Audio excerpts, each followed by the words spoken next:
الحمد لله نحمده ونستعينه ونستغفره ونؤمن به ونتوكل عليه ونعوذ بالله من شرور أنفسنا ومن سيئات أعمالنا من يهده الله فلا مضل له ومن يضلل فلا هادي له وأشهد أن لا إله إلا الله وحده لا شريك له وأشهد أن محمدًا عبده ورسوله أرسله بالحق بشيرا ونذيرا أما بعد فإن خير الحديث كتاب الله وخير الهدي هدي محمد صلى الله عليه وسلم وشر الأمور محدثاتها وكل محدثة بدعة وكل بدعة ضلالة وكل ضلالة في النار. فأعوذ بالله السميع العليم من الشيطان الرجيم. بسم الله الرحمن الرحيم. يا أيها الذين آمنوا أطيعوا الله وأطيعوا الرسول ولا تبطلوا أعمالكم. قال النبي صلى الله عليه وسلم أول فوج يغزو القسطنطينية مغفور له. رواہ مسلم. تمام تعریفیں صلی اللہ تعالیٰ کے لیے ہے جس نے دنیا کو پیدا فرمایا، موت اور حیات کو پیدا کر کے ایک امتحان انسان کے لیے اس دنیا میں رکھا کہ کون اچھا ہے عمل کے اعتبار سے.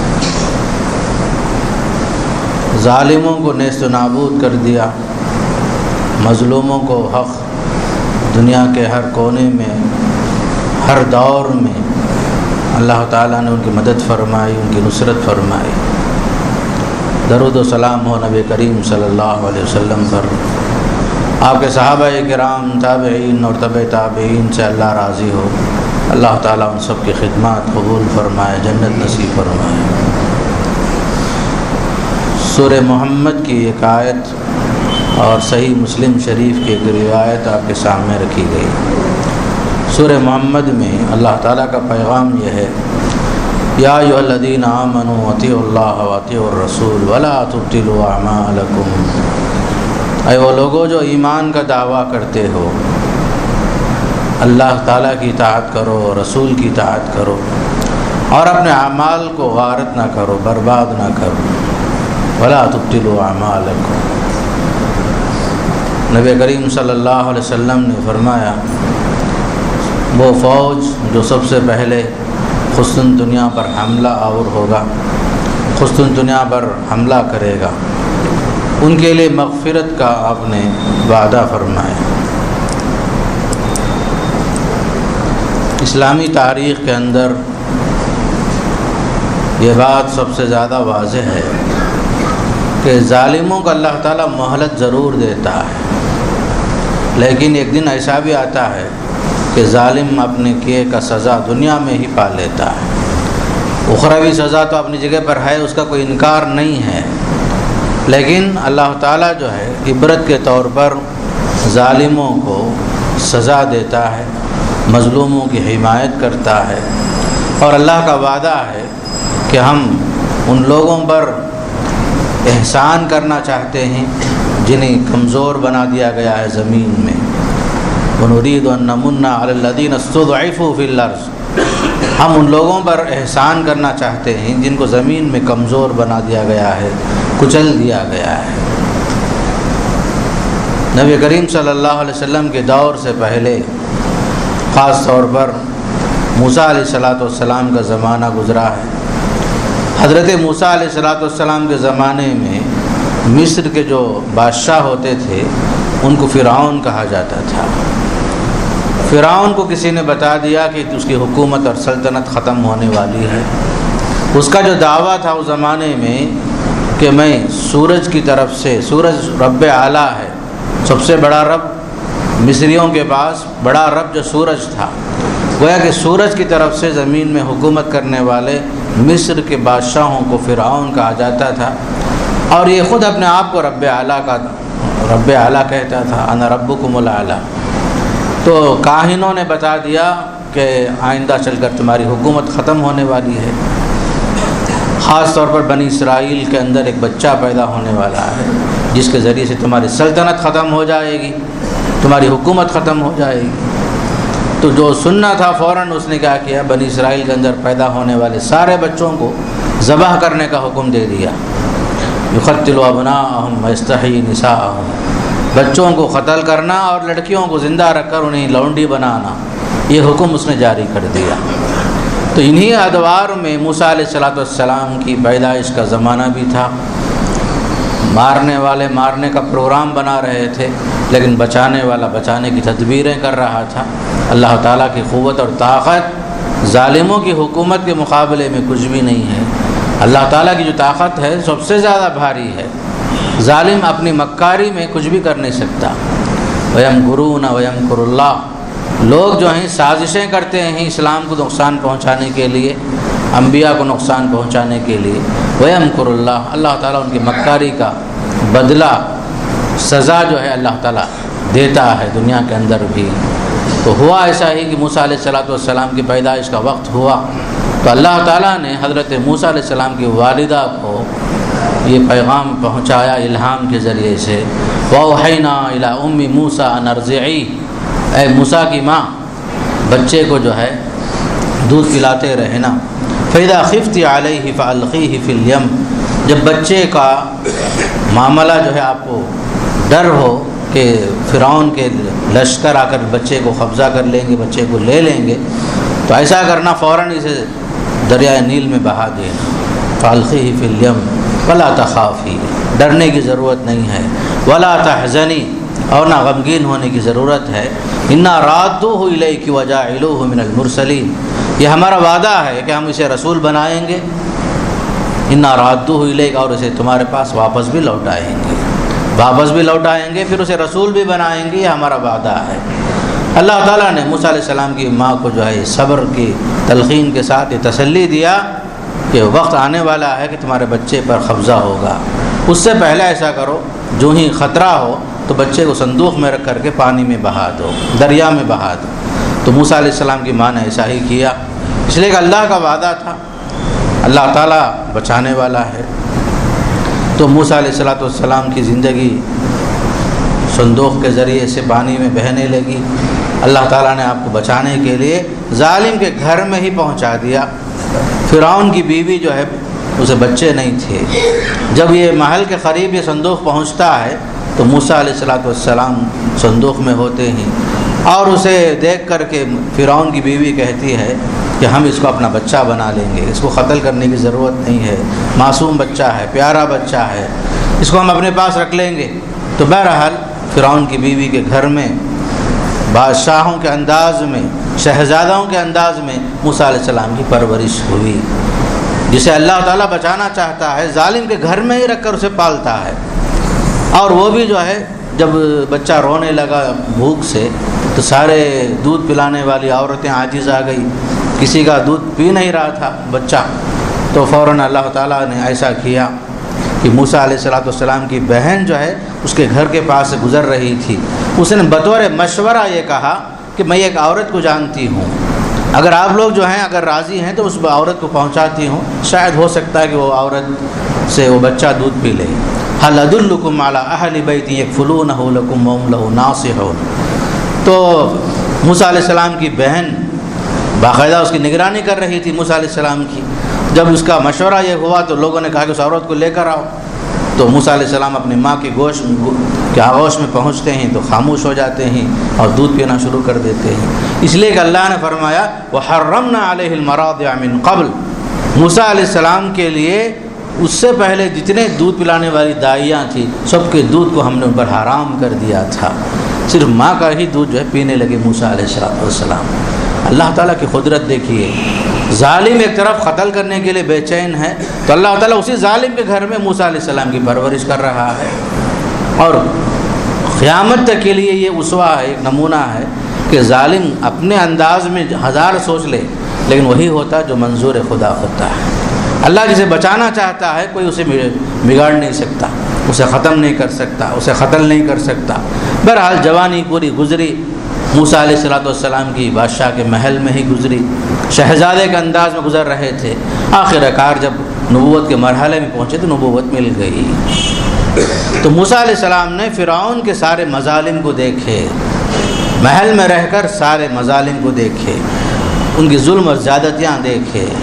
آخر کار جب نبوت ملی تو آپ نے علی الاعلان جو ہے اس ظلم کے خلاف آواز اٹھایا اور فرعون کو سمجھانے لگے۔ جب فرعون سمجھنے کے لیے تیار نہیں تھا تو اللہ تعالیٰ نے موسیٰ علیہ السلام کے ساتھ مزید ہارون علیہ السلام کو بھی نبی بنا کر بھیجا۔ ایک ہی وقت میں فرعون کو سمجھانے کے لیے باقاعدہ اللہ نے دو نبیوں کو ایک ساتھ اللہ نے بھیجا۔ حضرت ہارون موسیٰ علیہ السلام کے بھائی ہی تھے۔ سب سے بہترین سفارش اگر کسی نے کی ہے دنیا کے اندر دعا کے ذریعے سے تو موسیٰ علیہ السلام نے اپنے بھائی ہارون علیہ السلام کے لیے کی۔ فرمایا واخی ہارون هو افصح منی لسانا فارسلہ معی ردا ان یصدقنی، اے اللہ میرا بھائی ہارون ہے جو فصیح اللسان ہے، مجھ سے بہتر قوم کو سمجھا سکتا ہے، اے اللہ اسے نبی بنا کر بھیج دے تاکہ وہ میرے لیے مددگار بن جائے، میری رسالت کی تصدیق کرنے لگے۔ تو موسیٰ علیہ السلام کی دعا قبول ہو گئی، دونوں نبی بنائے گئے۔ موسیٰ علیہ السلام کے ساتھ ہارون علیہ السلام بھی نبی بنائے گئے۔ دونوں نے سمجھانے کی کوشش کی لیکن نتیجہ یہی ہوا ظالم سمجھنے کے لیے تیار نہیں تھا۔ آخر کار ایک دن ایسا بھی آیا، موسیٰ علیہ السلام کو اللہ نے حکم دیا اے موسیٰ اپنی قوم کو لے کر نکل جائیے، رات نکل جائیے، سمندر پار کر کے باہر نکل جائیے۔ تو موسیٰ علیہ السلام اپنی قوم کو لے کر آگے بڑھتے ہیں۔ نتیجے میں ایسا ہوا رات کے وقت میں نکلے، اندھیرا تھا، تاریکی تھی، وہ زمانے میں آپ کو معلوم ہے کوئی روشنی کا انتظام بھی نہیں تھا۔ سمندر پر پہنچے، پھر پریشان ہوئے موسیٰ علیہ السلام، قوم نے پریشان کیا، موسیٰ سامنے سمندر ہے، پیچھے دشمن ہے، ہم کیسے جو ہے سمندر میں جائیں گے؟ اللہ نے حکم دیا موسیٰ علیہ السلام کو اے موسیٰ اضرب بعصاک البحر، سمندر پر لاٹھی مارو۔ سمندر پر لاٹھی مارنے کے ساتھ 12 راستے بن گئے 12 قبیلوں کے واسطے۔ موسیٰ علیہ السلام آگے بڑھنے لگے اپنی قوم کو لے کر، پیچھے دشمن بھی آ گیا۔ نتیجے میں جب درمیان میں پہنچے موسیٰ علیہ السلام، قوم نے پریشان ہو کر کہا موسیٰ کہاں لا کے پھنسا دیا آپ ہم کو؟ بے صبری قوم تھی بنی اسرائیل، بار بار ستانے لگی، کہنے لگی آپ کہاں لا کر پھنسا دیے؟ بیچ میں ہی ہم لوگ سمندر میں، سامنے بھی پانی ہے پیچھے بھی پانی، بلکہ پیچھے دشمن بھی ہمارے ساتھ آ گیا ہے، تو ایسی صورت میں ہم کیا کریں؟ تو موسیٰ علیہ السلام کا ایمان کتنا قوی تھا دیکھیے، کہنے لگتے ہیں پریشان ہونے کی ضرورت نہیں ہے، کلا ان معی ربی سیہدین، میرا رب میرے ساتھ ہے، میری رہنمائی کرے گا، چاہے تاریکی کیوں نہ ہو، سمندر کیوں نہ ہو، راستہ پیدا کرنے والا تو وہی ہے، سمندر کا بھی خالق وہی ہے، تاریکی کا رب بھی وہی ہے، ہمارا خالق بھی وہی ہے۔ جب اس نے پیدا کیا ہے، بھیجا ہے ہم کو، پار ہونے کا حکم دیا ہے تو کبھی ضائع نہیں کرے گا اللہ تعالیٰ۔ آخر کار آگے بڑھے موسیٰ علیہ السلام اللہ کے حکم سے، جو ہی موسیٰ علیہ السلام سمندر پار کر کے باہر آ گئے، اللہ نے حکم دیا سمندر کو کہ آپس میں مل جاؤ۔ سمندر کا پانی مل گیا، راستے بند ہو گئے، پوری قوم تباہ و برباد ہو گئی فرعون کے ساتھ۔ آخر کار جب ڈوبنے لگا فرعون، آخر میں اس کی زبان پر کلمہ آیا، کہنے لگا میں جو ہے موسیٰ کے رب پر ایمان لاتا ہوں۔ تو اللہ تعالیٰ نے سورہ یونس میں فرمایا کیا اب تم ایمان لانا چاہتے ہو؟ آلآن وقد عصیت من قبل، جب سمندر میں تم پھنس چکے ہو، عذاب آ چکا ہے، موت کی شکل میں تم کو جو ہے سمندر میں غرق ہونا ہے، تمہارا انجام یہیں پر ختم ہونے والا ہے، عذاب دیکھ کر ایمان لانا چاہتے ہو، تمہارا ایمان قابل قبول نہیں ہے۔ آلآن وقد عصیت من قبل ولم، تم جو اس سے پہلے جو ہے مومنوں میں سے نہیں تھے۔ آخر کار اللہ تعالیٰ نے حکم دیا سمندر کو، اس کی لاش کو جو ہے لا کر کے سمندر کے کنارے پھینک دو۔ فَالْيَوْمَ نُنَجِّيكَ بِبَدَنِكَ لِتَكُونَ لِمَنْ خَلْفَكَ آیَةً، ہم نے موسیٰ علیہ السلام کو تو بچا ہی لیا، لیکن فرعون کی لاش سے ہم نے یہ کہا کہ جو ہے اس کی لاش کو ہم باقی رکھیں گے قیامت تک کے لیے، تاکہ یہ آئندہ آنے والے ظالموں کے لیے عبرت بن جائے۔ فَالْيَوْمَ نُنَجِّيكَ بِبَدَنِكَ، قرآن کا یہ پیغام، قرآن کی آیت، قرآن کا کلام بالکل برحق ہے، آج بھی اس کی لاش محفوظ ہے مصر کے میوزیم میں۔ اللہ نے جو فرمایا قیامت تک تو عبرت کے طور پر باقی رہے گا۔ ننجی کا ببدنک لتکون لمن خلفک آیا، تک آئندہ آنے والوں کے تو عبرت بن جائے۔ اس طریقے سے موسیٰ علیہ السلام جس دن اپنی قوم کو لے کر فرعون کے ظلم اور زیادتی سے آزاد ہوئے، وہی تھا 10 محرم عاشورہ۔ پھر موسیٰ علیہ السلام نے اس کے بعد سے عاشورہ کا 10 محرم کو روزہ رکھا۔ عاشورہ کہتے ہیں 10 محرم کو۔ تو موسیٰ علیہ السلام نے روزہ رکھا شکر کے طور پر۔ اللہ کا شکر ہے کہ جس نے ہمیں ظالموں سے بچا لیا، مظلوم کی حمایت فرمایا، حق کی بلندی جو ہے اللہ تعالیٰ نے جو ہے حق کو سربلند فرما دیا۔ موسیٰ علیہ السلام روزہ رکھتے رہے، یہودی بھی روزہ رکھتے رہے۔ پھر نبی کریم صلی اللہ علیہ وسلم جب مدینہ منورہ تشریف لائے تو دیکھا یہودی جو ہے روزہ رکھتے ہیں 10 محرم کو۔ پوچھا آپ نے یہودیوں سے آپ لوگ کیوں روزہ رکھتے ہیں؟ تو انہوں نے کہا کہ ہم نے موسیٰ علیہ السلام کے زمانے میں موسیٰ علیہ السلام نے روزہ رکھا تھا، شکرانے کے طور پر ہم بھی روزہ رکھتے ہیں۔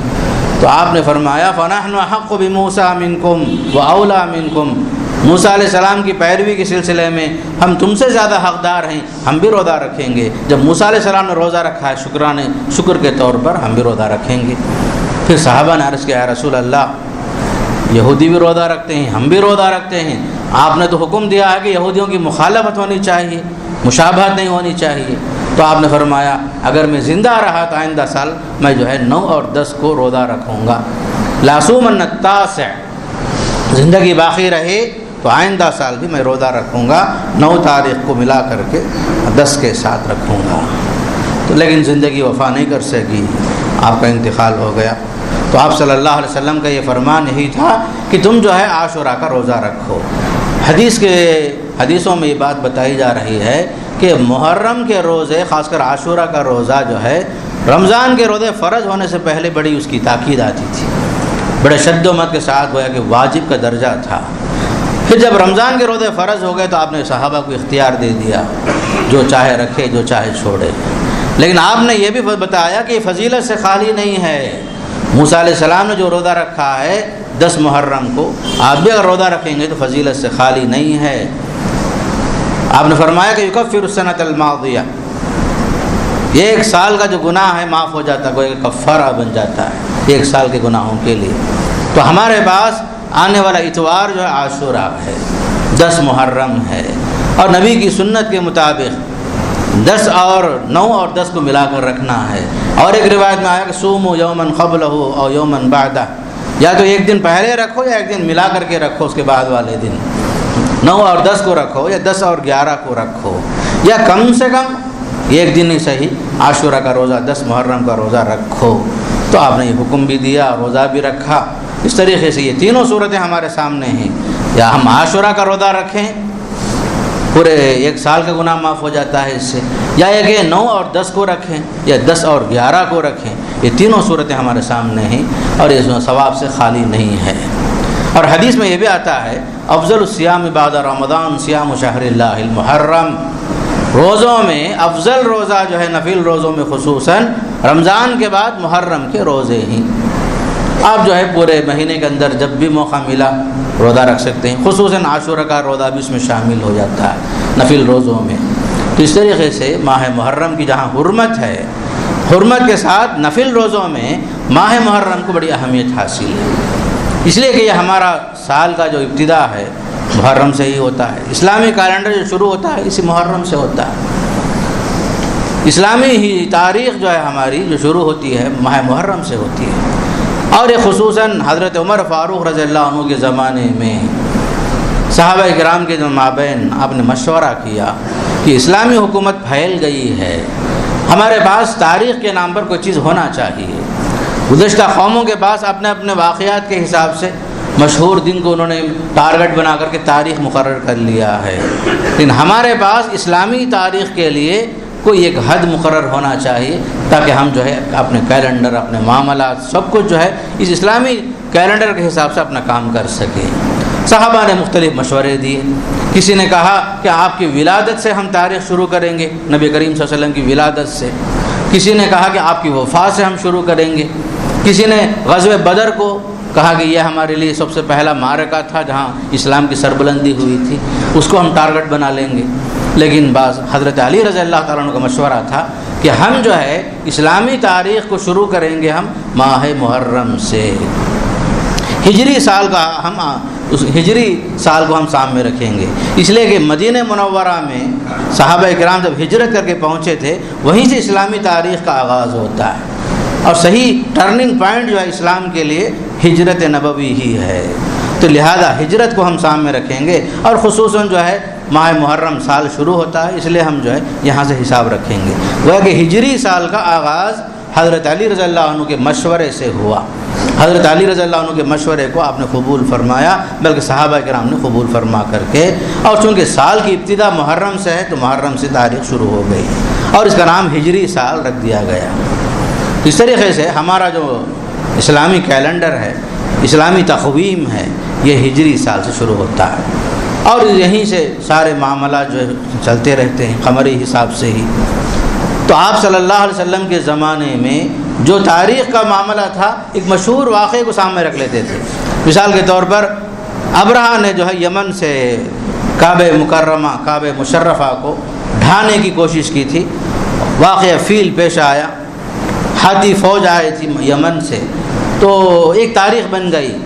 سورہ فیل، الم تری کیف فعل ربک باصحاب الفیل، جو مشہور صورت ہے، اسی صورت کے اندر یہ واقعہ بیان کیا گیا کہ یمن کا بادشاہ ابرہہ جو ہے کعبے کو ڈھانے کے لیے آیا تھا۔ ایک زبردست تاریخ تھی وہ، اسے لوگوں نے باقاعدہ ایک حساب مقرر کر لیا۔ لیکن آپ صلی اللہ علیہ وسلم کے بعد حضرت عمر فاروق کے زمانے میں اسلامی تقویم کا حساب ہجری سال سے شروع ہوا، ماہ محرم سے شروع ہوا۔ تو الغرض جو ہے ہمارے پاس یہ 10 محرم کی اپنی جگہ ایک اہمیت ہے، عاشورہ کی اہمیت ہے روزے کی وجہ سے، اور ایک لحاظ سے موسیٰ علیہ السلام کو جو نجات ملی ظالم فرعون سے، یہ خوشی کا دن ضرور تھا۔ شکر کا طریقہ جو ہے باقاعدہ روزے کے ذریعے سے اس کا اظہار ہوا۔ ہمارے پاس شکر کا طریقہ بھی عبادت بن جاتا ہے۔ موسیٰ علیہ السلام نے روزہ رکھا شکرانے کے طور پر، اور نبی کریم صلی اللہ علیہ وسلم نے جب دیکھا کہ لوگ جو ہیں موسیٰ علیہ السلام کے سنت کے مطابق عمل کر رہے ہیں تو آپ نے اس کو باقی رکھا، کہا کہ باقی رہا میں آئندہ سال تو 9 اور 10 2 دن ملا کر کے روزہ رکھوں گا تاکہ یہودیوں کی مخالفت ہو جائے۔ اب اسی اتفاق سے جو ہے 10 محرم کو خصوصاً حضرت حسین رضی اللہ عنہ کی شہادت بھی پیش آئی، لیکن عاشورہ سے اس کا کوئی تعلق نہیں ہے، اتفاق سے وہ دن پیش آیا تھا، وہ بھی 10 محرم ہی تھا۔ 10 محرم ہی کی یہ واقعہ پیش آیا تھا کہ حضرت حسین رضی اللہ تعالیٰ عنہ کو، جو نواسۂ رسول صلی اللہ علیہ وسلم ہیں، جن کی بڑی فضیلت آئی حدیثوں میں، آپ نے فرمایا سیدہ شباب اہل الجنہ، جنت میں جو نوجوان ہوں گے ان نوجوانوں کے سردار میرے یہ دونوں نواسے ہوں گے، حضرت حسن اور حسین رضی اللہ تعالیٰ عنہما۔ یہ آل بیت ہیں، آپ صلی اللہ علیہ وسلم کے خاندان سے ہیں، آپ کے نواسے ہیں، حضرت فاطمہ رضی اللہ عنہ کے لخت جگر ہیں، اور حضرت علی کی اولاد میں سے حضرت حسن اور حسین یہ دونوں ہیں خاص طور پر۔ تو حضرت حسین رضی اللہ تعالیٰ عنہ کے ساتھ خاص طور پر کوفہ والوں نے بے شمار خطوط لکھا۔ یزید بن معاویہ رضی اللہ عنہ کے زمانے میں یزید بن معاویہ کی خلافت چل رہی تھی۔ یزید بن معاویہ کی خلافت میں لوگوں نے حضرت حسین کو جو ہے خط لکھا، یہ حکومت صحیح نہیں ہے، ظالم ہے حکمران، ہم پر ظلم ہو رہا ہے، آپ آ جائیے، ہم آپ کے ہاتھ میں بیعت کر لیں گے، آپ کو امیر بنا لیں گے، آپ کو خلیفہ بنا لیں گے۔ اتنے خطوط لکھے، امام ابن تیمیہ رحمہ اللہ لکھے ہیں، ایک صندوق کے برابر اگر صندوق کو بھر دیا جائے گا خطوط کے ذریعے سے، اتنا خط انہوں نے لکھا اس زمانے میں۔ باقاعدہ گمنام خطوط بھی آئے، کچھ نام کے ساتھ خطوط بھی آئے، بے شمار خطوط لکھے حضرت حسین رضی اللہ تعالیٰ عنہ کے نام پر، آپ آ جائیے عراق کو، کوفہ کو آ جائیے، ہم آپ کو امیر بنا لیں گے، ہم آپ کا ساتھ دیں گے، ان ظالموں کو بھگا دیں گے۔ اس طرح کی بہت ساری باتیں آئی تھیں۔ حضرت حسین رضی اللہ تعالیٰ عنہ نے باقاعدہ جو صحابہ سے جب مشورہ لیا تو بڑے بڑے صحابہ بھی یہی بولے، آپ وہاں مت جائیے، کوفہ جو ہے وہاں کی سرزمین مناسب نہیں ہے، وہ وفادار لوگ نہیں ہیں، سچے لوگ نہیں ہیں، جنہوں نے آپ کے والد کے ساتھ بے وفائی کی تھی ایسے ہی لوگ ہیں، یہ آپ کے ساتھ بھی وفاداری کریں گے، اس کا کوئی بھروسہ نہیں ہے۔ تو حضرت ابن عمر رضی اللہ تعالیٰ عنہما نے آپ کو روکا کوفہ جانے سے، حضرت ابن عباس رضی اللہ تعالیٰ عنہ بھی روکے، اور ان کے خاندان والوں میں سے بہت سارے لوگوں نے روکا، لیکن حضرت حسین رضی اللہ تعالیٰ عنہ اس ارادے کے ساتھ نکلے کہ چلو ہمارے ذریعے سے کسی کو فائدہ ہو جائے، ظلم کا خاتمہ ہو جائے، ظلم کو مٹا دیں گے ہم اور اچھے لوگوں کو برسر اقتدار لائیں گے۔ اس طرح کی کچھ اجتہادات ہوئے حضرت حسین رضی اللہ تعالیٰ عنہ سے، لیکن جب پہنچے تو راستے میں ہی معلوم ہوا کہ آپ کے چچا زاد بھائی عقیل قتل کر دیے گئے ہیں غداری سے، دھوکے سے۔ پھر جب وہ قریب پہنچے تو باقاعدہ جو ہے عبید اللہ بن زیاد کی فوج نے جو آپ کو روک لیا، محاصرہ کر لیا۔ تو آخر کار جو ہے خصوصاً آپ واپس لوٹنا چاہ رہے تھے، اس کے لیے بھی اجازت نہیں دی گئی، یا جو یزید ابن معاویہ جو امیر تھے ان سے ملنے کی کوشش کی تو اسے بھی جو ہے منع کر دیا گیا۔ اور تیسرا آپشن آپ نے یہ رکھا کہ مجھے چھوڑ دیجئے، میں جہاں سے آیا ہوں وہاں واپس چلے جاؤں گا، یا میں جو ہے اسلامی جہاد کے لیے جہاں بارڈر ہیں، اسلامی بارڈر سے میں وہاں جا کر کے ایک سپاہی بن کر زندگی گزار لوں گا۔ لیکن ظالموں نے آپ کی بات نہیں سنی۔ آخر کار عبید اللہ بن زیاد کے بھیجے ہوئے لشکروں نے آپ کو شہید کر دیا اسی عاشوراء، اسی 10 محرم کو۔ معاملہ جو ہے حضرت حسین رضی اللہ عنہ شہید ہو گئے۔ اس کا واقعی جو اپنی جگہ میں اسلامی تاریخ میں اہمیت تو ہے، لیکن اسلام جو دوسری طرف یہ حکم دے رہا ہے، بڑے سے بڑے واقعہ اسلام کے اندر اس طرح پیش آئے، لیکن اس کا مطلب یہ نہیں ہے کہ اس کا ماتم زندگی بھر منایا جائے۔ آپ کو اسلام یہ تعلیم دے رہا ہے کہ زیادہ سے زیادہ سوگ منانے کے لیے، غم منانے کے لیے 3 دن کی اجازت ہے۔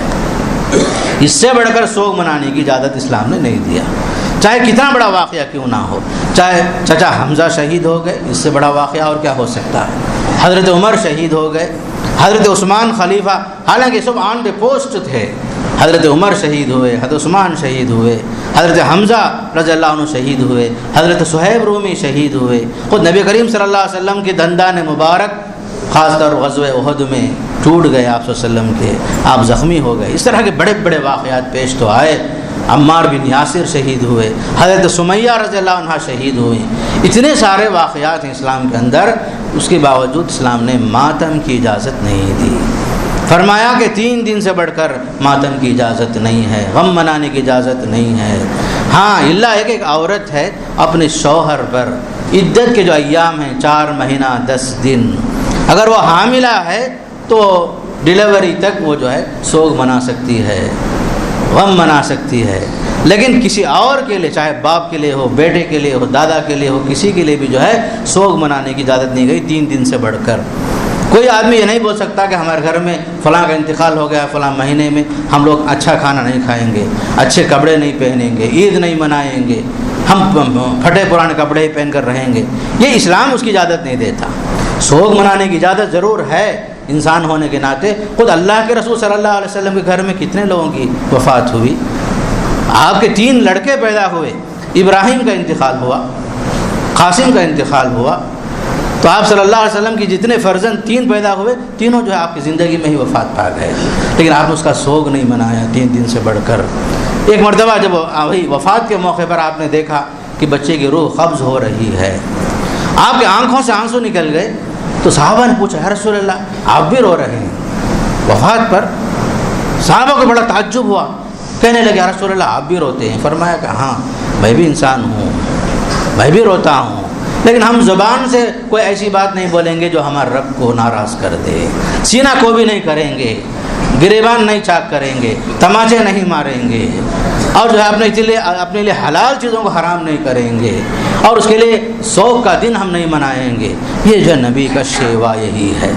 سورہ محمد کی آیت جو تلاوت کی گئی اس کا مطلب یہی ہے، اے ایمان والو اللہ اس کے رسول کی اطاعت کرو، غم میں بھی اللہ کے رسول کی اطاعت کرو، خوشی میں بھی اللہ کے رسول کی اطاعت کرو، اپنے اعمال کو غارت مت کرو، دین کے اندر ایسی بیکار چیزوں کو داخل کر کے اپنے اعمال کو برباد نہ کرو، وَلَا تُبْطِلُوا أَعْمَالَكُمْ۔ تو باقاعدہ جو ہے اس دن سوگ منانے کے لیے آدمی جو ہے اپنے آپ کو عذاب میں مبتلا کر لے، یا جو ہے خنجروں سے اپنے آپ کو زخمی کر لے، یہ تمام خلاف شریعت ہیں، اس کی گنجائش نہیں ہے شریعت میں۔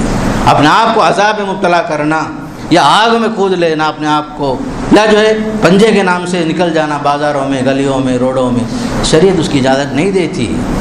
بڑے سے بڑے غم کا واقعہ پیش ضرور آیا ہے اسلام کے اندر، لیکن اس کا اظہار جو ہے اجتماعی شکل میں کہیں بھی جو ہے آپ بتا نہیں سکتے۔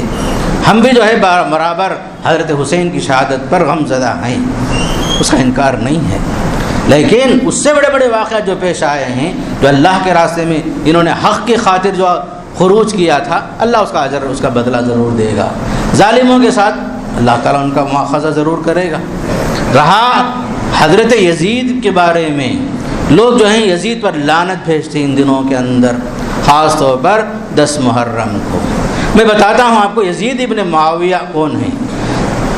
حضرت معاویہ رضی اللہ عنہ صحابی ہیں، صحابی کے بیٹے تابعی ہیں یزید۔ یزید ابن معاویہ کون ہیں؟ ایک تابعی ہیں، باپ جو ہے صحابی ہیں تو بیٹے تابعی ہیں۔ ان کے اندر کچھ خوبیاں ضرور ہیں، خامیاں بھی ضرور ہیں۔ شیخ الاسلام ابن تیمیہ نے اپنے فتووں میں لکھا ہے، کانا ملکا من ملوک المسلمین، یزید بن معاویہ مسلمان بادشاہوں میں سے ایک بادشاہ تھے، لہو حسنات و لہو سیئات، جن کی خوبیاں بھی تھیں، جن کی خامیاں بھی تھیں۔ رہا معاملہ خوبیوں کا، اللہ اس کا اچھا بدلہ دے گا، رہا خامیوں کا معاملہ، اللہ چاہے تو جو ہے معاف بھی کرے گا، چاہے تو اللہ تعالیٰ کو سزا بھی دے گا، یہ اللہ کے اختیار میں ہے۔ لیکن حضرت یزید پر لعنت بھیجنا صحیح نہیں ہے، اس لیے کہ ان کے حکم سے، ان کے اشارے سے جو ہے حضرت حسین کی شہادت نہیں ہوئی۔ جب حضرت حسین کی شہادت کی خبر پہنچی یزید کے سامنے تو آپ نے باقاعدہ غم کا اظہار کیا، باقاعدہ روئے، گھر والے روئے باقاعدہ، اور یہ بھی فرمایا کہ قتل حسین کے بغیر بھی ہم ان کی اطاعت کے لیے راضی تھے۔ اگر عبید اللہ بن زیاد کا رشتہ اگر حسین کے ساتھ ہوتا تو یہ قتل نہیں کرتا، اس طرح کا کام نہیں کرتا، اس پر لعنت ہو کر یزید نے کہا۔ اس طریقے سے عبید اللہ بن زیاد کے کمانڈروں کے ذریعے سے جو قتل ہوا اس پر اظہار افسوس کیا گیا، اور یزید بن معاویہ کے لیے یہ فضیلت بھی اپنی جگہ پر ہے۔ میں جو خطبے کے بعد، خطبہ مسنونہ کے بعد جو حدیث پڑھا ہوں، یہ پوری فضیلت ان کے واسطے ہے، صحیح مسلم کی روایت ہے۔ فرمایا آپ صلی اللہ علیہ وسلم نے، وہ فوج جو قسطنطنیہ پر حملہ اور ہوگی سب سے پہلے، ان کے لیے مغفرت کا وعدہ ہے۔ آپ کو معلوم ہونا چاہیے اسلامی تاریخ کے اندر یزید بن معاویہ کی فوج ہی جو ہے ان کی کمانڈری میں قسطنطنیہ پر حملہ کے لیے گئی تھی، حالانکہ اللہ کے رسول نے پہلے پیشن گوئی فرما دیا تھا کہ ان کے لیے مغفرت کا وعدہ ہے۔ ہم کیا کریں، ان کی خوبیاں بھی ہیں، خامیاں بھی ہیں۔ اتنی بڑی خدمت ہے کہ قسطنطنیہ پر باقاعدہ فوج کشی کی گئی، اس کے کمانڈر ان چیف جو ہے یزید بن معاویہ تھے۔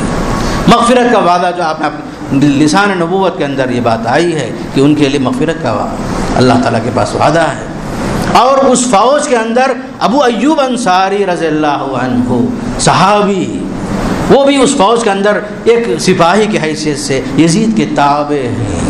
ام حرام رضی اللہ تعالیٰ عنہ یہ بھی جو اس فوج کے اندر شامل ہیں، یہ دونوں صحابہ ہیں۔ حضرت ابو ایوب انصاری میزبان رسول ہیں۔ جب آپ مدینہ پہنچے تو سب سے پہلے میزبانی کا شرف کسے حاصل ہوا؟ ابو ایوب انصاری کو۔ ایک مرتبہ آپ صلی اللہ علیہ وسلم نے فرمایا ایک فوج قسطنطنیہ پر حملہ آور ہونے والی ہے، اور وہ جو اس میں شریک ہوں گے ان کے لیے مغفرت کا وعدہ ہے۔ تو ابو ایوب انصاری نے درخواست کیا، رسول اللہ میرے واسطے دعا فرمائیے۔ تو آپ نے فرمایا کہ تم ان میں سے رہو گے۔ ام حرام نے بھی درخواست کی، آپ نے ان کے لیے بھی دعا فرمائی۔ اس طریقے سے یہ لوگ اس جنگ میں شہید بھی ہو گئے۔ آج بھی قسطنطنیہ میں ابو ایوب انصاری کی قبر موجود ہے، وہاں مدفون ہیں ابو ایوب انصاری رضی اللہ تعالیٰ عنہ۔ اس طریقے سے یزید ابن معاویہ کا تعلق جو ہے صحابی کے بیٹے ہیں، وہ ایک تابعی ہیں، ان کے لیے مغفرت کا وعدہ بھی ہے۔ اور قتل حسین میں پوری طریقے سے اگر ہم ان کو شامل بھی نہیں کریں گے تو آپ جو ہے اتنا ضرور یاد رکھیں کچھ غلطی ضرور ہوئی ہے۔ چاہے تو روک سکتے تھے فوج کو اپنی جگہ میں، اس طرح کی بہت ساری اپنی جگہ پر ہو سکتی بہت ساری باتیں، لیکن جو ہوا تقدیر کے مطابق ہوا۔ ہزار بات میں ایک ہی بات، ہزار باتوں میں ایک ہی بات یہی ہے، جو ہوا اللہ کی مشیت کے مطابق ہوا، تقدیر کے مطابق ہوا۔ اور جو ہے کسی شخص کو یہ جائز نہیں ہے کہ یزید پر لعنت بھیجے، اس لیے کہ شریعت کا اصول یہ ہے شخص معین پر لعنت بھیجنا جائز نہیں ہے۔ امام احمد بن حنبل رحمۃ اللہ علیہ ان کے فرزند جو ہے کہتے ہیں، ان کے فرزند نے امام احمد بن حنبل سے پوچھا، اے ابا جان کیا مومن جو ہے یزید کے ساتھ محبت کر سکتا ہے؟ تو حضرت امام احمد بن حنبل نے فرمایا کون ایسا مومن ہے جو اللہ پر اور آخرت پر ایمان رکھتا ہو پھر وہ یزید سے محبت بھی کرتا ہو؟ کیسی محبت؟ جو اللہ والوں سے محبت کی جاتی ہے ایسی محبت کرتا ہو۔ اولیاء اللہ کے ساتھ جو محبت ہوتی ہے ایسی محبت کوئی یزید کے ساتھ کر سکتا ہے کیا؟ کیا وہ شخص جو اللہ پر ایمان رکھتا ہے، آخرت پر ایمان رکھتا ہے، کیا وہ کام ایسا کر سکتا ہے؟ پھر انہوں نے فوراً پوچھا کیا آپ جو ہے یزید پر لعنت نہیں بھیجتے ہیں؟ تو فوراً امام احمد بن حنبل نے پوچھا تم نے کب دیکھا تمہارے باپ کو کسی مسلمان پر لعنت بھیجتے ہوئے؟ تم نے کب دیکھا کہ تمہارے باپ جو ہیں کسی مسلمان پر لعنت بھیجے ہوں؟ اس لیے شیخ الاسلام ابن تیمیہ کا مختصر جو ہے یہی جواب ہے کہ بادشاہوں میں سے ایک بادشاہ تھے یزید، خوبیاں بھی تھیں خامیاں بھی تھیں۔ خوبیاں جہاں تک ہیں اللہ اسے قبول کرے گا، اس کا اچھا بدلہ دے گا۔ جہاں لغزشیں ہیں، جہاں کوتاہیاں ہوئی ہیں، ان کوتاہیوں کا معاملہ بھی اللہ کی مرضی پر ہے، اللہ کی مشیت پر ہے۔ اللہ چاہے معاف کرے، اللہ چاہے اس کی سزا دے، جو بھی ہوگا اللہ کی مرضی سے ہوگا۔ لیکن ہم جو ہیں اپنے اسلاف کے تعلق سے حسن نیت ہی رکھیں۔ ہم جو ہے ان کے حق میں دعائے مغفرت ہی کر سکتے ہیں، اس کے علاوہ کچھ اور نہیں کر سکتے۔ لعنت بھیجنا ہمارا کام نہیں ہے کسی پر۔ بعض لوگوں نے یزید کے بارے میں کہا کہ وہ شرابی تھا، کبابی تھا، نعوذ باللہ من ذالک۔ امام احمد بن حنبل جو ہے جن لوگوں کے اللہ والوں کے اقوال نقل کرے ہیں کتاب الزہد کے اندر، اس میں سے یزید بن معاویہ کا بھی تذکرات ملتا ہے۔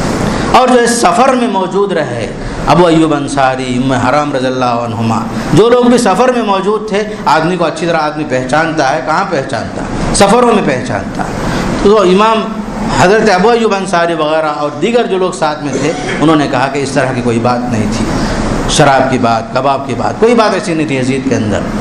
تو خامخواہ جو ہے ایک تابعی پر حملہ کرنا یا حضرت حسین پر حملہ کرنا، یہ ہمارا کام نہیں ہے۔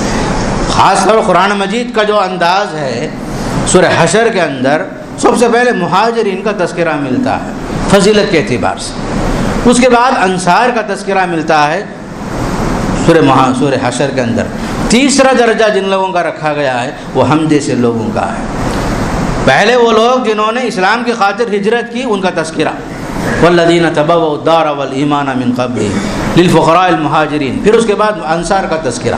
تیسرا مرحلہ جو آیا ہے وہ ہم جیسے لوگوں کے لیے، والذین جاءوا من بعدہم یقولون ربنا اغفر لنا، وہ لوگ جو انصار اور مہاجرین کے بعد جو آئے ہیں، قیامت تک آئیں گے، ان کا کام کیا ہے؟ ربنا اغفر لنا، دعا کریں، اے اللہ ہمارے ان بھائیوں کو معاف فرما جو ہم سے پہلے ایمان میں گزر چکے ہیں، جن کی فضیلتیں اپنی جگہ پر ثابت ہیں، جن کی خدمتیں اپنی جگہ پر ثابت ہیں، ان تمام لوگوں کے لغزشوں کو معاف کر دے اور ہمارے دلوں میں ان کے خلاف کینہ کپٹ پیدا نہ کر۔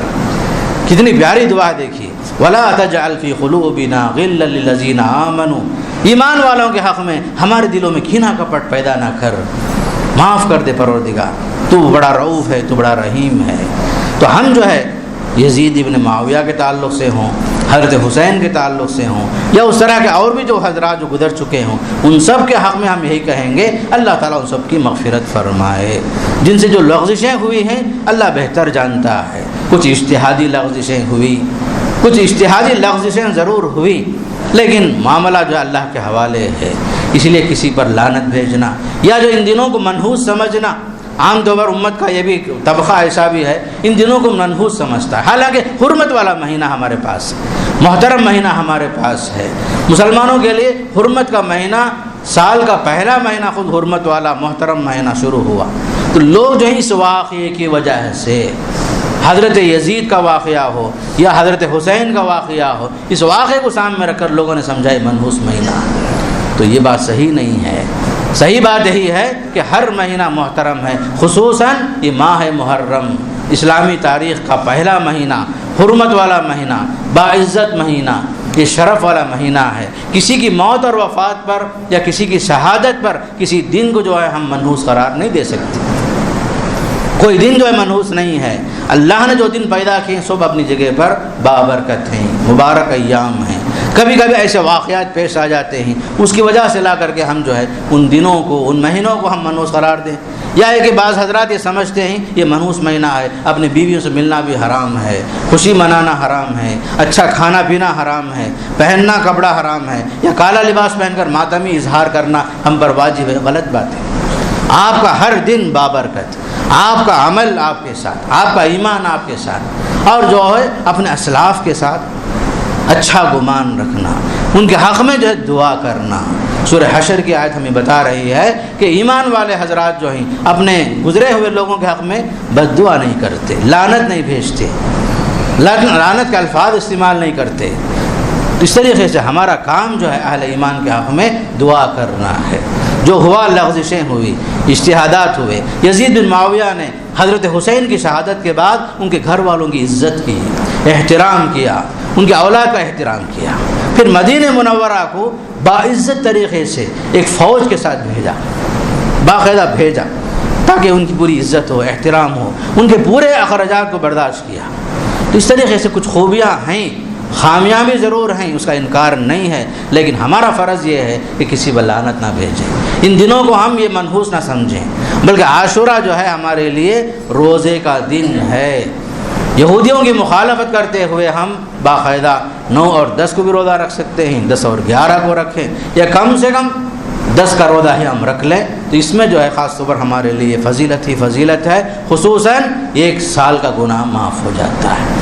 تو اہل ایمان خاص طور پر نیکیوں کی تلاش میں ہوتے ہیں، خامیوں کی تلاش میں نہیں، خوبیوں کی تلاش میں ہوتے ہیں، اور اچھے کام کی فرصت کی تلاش میں رہتے ہیں، غنیمت جانتے ہیں۔ تو ہمارے لیے خاص طور پر جو آنے والا اتوار ہے، عاشورہ ہے ہمارے لیے، تو اس دن مٹھائی تقسیم کرنا یا جب ماتم منانا یہ ہمارے لیے خلاف شریعت ہے، بلکہ بعض حضرات جو ہے شربت تقسیم کرنا شروع کر دیتے ہیں۔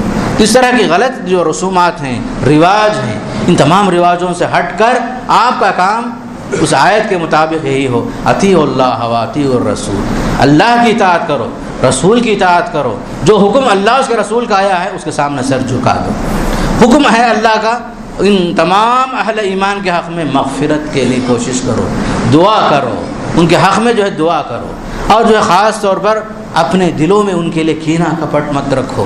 ہم اپنے جگہ میں 1000 نیک اعمال کر لیں، پھر بھی ہم ایک تابعی کے مرتبے پر نہیں پہنچ سکتے، ایک تابعی کے مرتبے پر نہیں پہنچ سکتے۔